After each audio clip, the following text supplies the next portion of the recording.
Welcome back into the Sports Source. This segment brought to you by Fast Frame.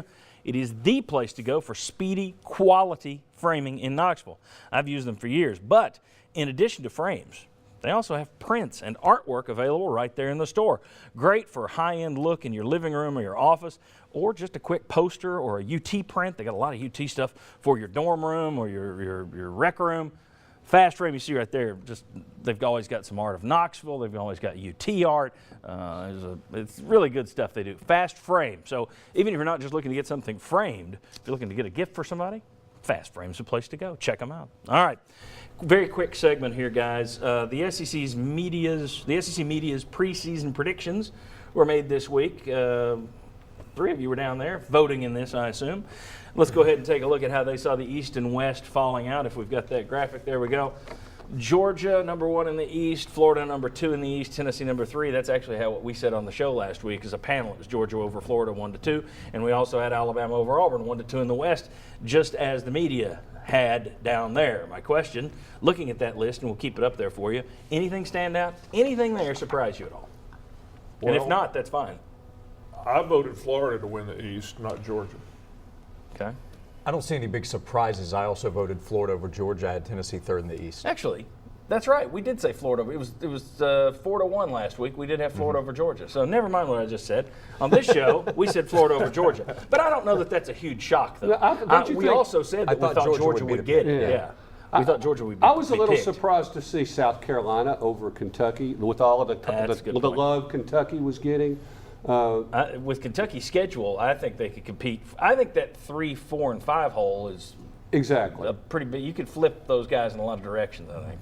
Arkansas over Texas A&M. I don't have a whole lot of faith in Arkansas. I think this could be Brett Bielema's last year there. Also, if you look at the votes, Tennessee Not according to his AD. Tennessee was much closer to South Carolina than to Florida by the voting. Tennessee was closer to 4th and 2nd, which I'm not all that surprised by considering what the discussion has been leading up to the vote. And then last, let's put up the all-SEC predictions. Here you go. Tennessee had no one selected for the first team, and that figures. They've got a lot of holes to fill, so you're not really sure about who's going to be filling them. Second team, Ja'Shawn Robertson and return specialist Evan Berry. And he finished behind Christian Kirk at Texas A&M, who is pretty doggone. One's more of a kick returner, one's more of a punt returner, but they only have return specialist. So Kirk beat out Berry. Third team, Juwan Jennings, Trevor Daniel. Guys, is there anyone, and I'm not talking about who could make first team, is there anyone on Tennessee's roster that you think got the shaft here that should have been on the first team list? Did you guys put anybody from Tennessee on the first team?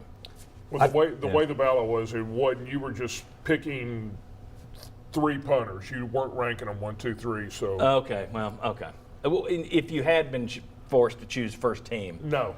You wouldn't put a Tennessee I would have put Evan Berry except for the presence of Kirk at Texas A&M. Yeah, they need to split that up. They should have a punt returner and a kick returner because they are 2 different positions. Right. Did you have anybody from Tennessee on that? I did not have anybody. Trevor Daniel, I mean, he had 28 punts inside opponent's 20-yard line. The 44.6 average was 3rd in the SEC, but again, a lot of times they were placement punts, and I think he had over 20 punts that went over 50 yards. I thought he was the best punter in the SEC last season. And unlike so many kickers and punters, he's had 2 good years in a row. Yeah. That's rare in this league. You'll have a guy that has a great year and he's awful the next, or he's awful one year and he's great the next. He's been consistent the last 2 years. But when you start thinking about some of the players that maybe should have been on there or higher, I think you go back to all of the injuries Tennessee had, and that kept several of those guys from either getting on the ballot or not getting votes. Okay. When we come back, Paul Feinbaum, voice of the SEC. He had some interesting things to say about Tennessee's goals and expectations. He says they've dropped. Have they? Come on back.